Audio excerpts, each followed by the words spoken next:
Did he do something wrong? Did he? Did he? No. Oh, get out of here. That's the problem with the people who wear your uniform. You have no idea how to say that someone who wears your uniform did wrong. Hello everyone and welcome back to the channel.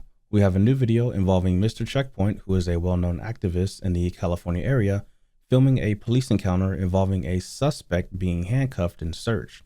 Now, while Mr. Checkpoint was having a conversation with the supervisor, he noticed off to the side that the officer who performed the search took his gloves off and threw it in a bush. Now, I know there's going to be a few comments below saying that this is not a big deal. However, what I want to do is point out the contradiction, such as when an officer crosses the street, it's not a problem. But if an average citizen were to do it, it's called jaywalking. If a officer were to drive around his personal vehicle without a front license plate, but if the average citizen were to do that, they would get pulled over for not having a front license plate here in Texas. Now, the point is where does it stop?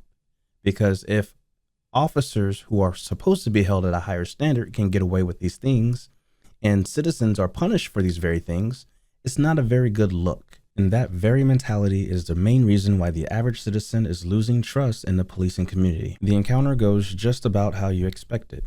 Two ranking supervisors on scene who failed to correct the actions of a officer who knows he's in the wrong, but still double downs and sides with that particular officer. Let's go ahead and take a look at the video. I know that the police 3 people every day, and last year was Where did you hear this? the last year was the deadliest. You just littered, sir. Sir, wait, you just threw your... Mind your own business. That is my business. Go pick up those gloves. Partner, we got a Wait, cleaning crew. no, that's disgusting. Hey, partner, we got a cleaning Wait, he crew. just threw those gloves Are in you there. gonna listen to me? We got a I'm cleaning gonna crew. ask him to pick those gloves up. We got a cleaning crew who's gonna come and clean all this up. I can't believe I'm gonna go have to pick up this guy's gloves. No, you're not. Gettinger, can I have a card? According to California Penal Code 374.4, it is unlawful to litter or cause to be littered in or upon public or private property. A person, firm, or corporation violating this section is guilty of an infraction. Litter means the discard, dropping, or scattering of small quantities of waste matter ordinarily carried on or about the person, including but not limited to beverage containers and closures, packaging, wrappers, waste paper, newspapers, and magazines in a place other than a place or container for the proper disposal. If convicted under this section, the first offense is a fine between $250 and $1,000. A second conviction is between $500 and $1,500. And a third conviction is a fine between $750 and $3,000. Now, those are no cheap fines for someone who was rightfully convicted for littering.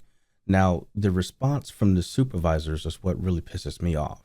One supervisor tries to justify the situation by saying we have a cleaning crew coming, and another supervisor says, well, if you're going to pick up the gloves, are you going to pick up the rest of the trash there? Which defeats the purpose of self-accountability. You're just dodging it. Are you gonna pick up all the trash? No, I'm gonna pick up the gloves. Can I have your badge number and card? Can I have your badge number and card? Here's my card. I want his badge number and card. You didn't just litter. He works for me. I'm gonna file a complaint and I would like his badge number and card. Could you give me a badge number and card, sir? My name's right here. Hey, let's step out of the way. He just threw his gloves in here. This is disgusting. You got too much time on your hands, you know that? No, man. You should get a ticket. Are both of them gone? What do you deserve? Are both of them gone? Right here. Good. Good. Throw it in the trash. Slide on. Shame on you. He made a mistake, right, sir? He shouldn't have littered. The excuse of a cleaning crew coming up, that's not enough to just start littering. I can't throw this in the fucking curb and just say that a cleaning crew's gonna come. What kind of horse shit is that? Partner, I've got more mess than those gloves to worry about. What he did was wrong. Why can't you just acknowledge that? That's the problem with the people who wear your uniform. You have no idea how to say that someone who wears your uniform did wrong. He just littered. If I did it, I'd have a $1,000 fine. Shame on you for telling it. Did he do something wrong? Did he? Did he? No. Oh, get out of here. The encounter went just about as you expected, a big dumpster fire. Now, Mr. Checkpoint did file a complaint against the officer for littering and not giving his name and badge number when requested. Okay, great. And if you could just recap what the complaints are and to who?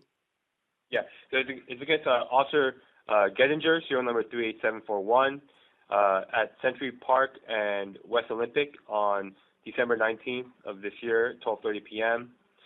You saw 5 to 6 officers handcuff an individual at that location, and while you're having a conversation with Gettinger, you saw him basically dispose of his black disposable gloves, and you called him out on him littering at the location. Upon that conversation, you asked Officer Gettinger to identify himself by providing his name and badge number and serial, and he did not do so. So in this case, he did not provide his serial or badge number, and as well as you saw him littering. Okay, thank you so much, sir. I appreciate you. What was your name? My name is Sergeant Lim, Sergeant. L-I-M. And how do I get in contact with you if I need to? I usually work the hotline, me and another supervisor. My hotline number, or the DeMar hotline number, is 1-800-339-6868, and we also have a direct line. It's going to be 213-202-9946. Now, is it too complicated to expect officers to do the right thing? Well, it shouldn't be, but that's currently where we are in this day and age. Let me know what you guys think about this video in the comments below, and I'll catch you in the next one.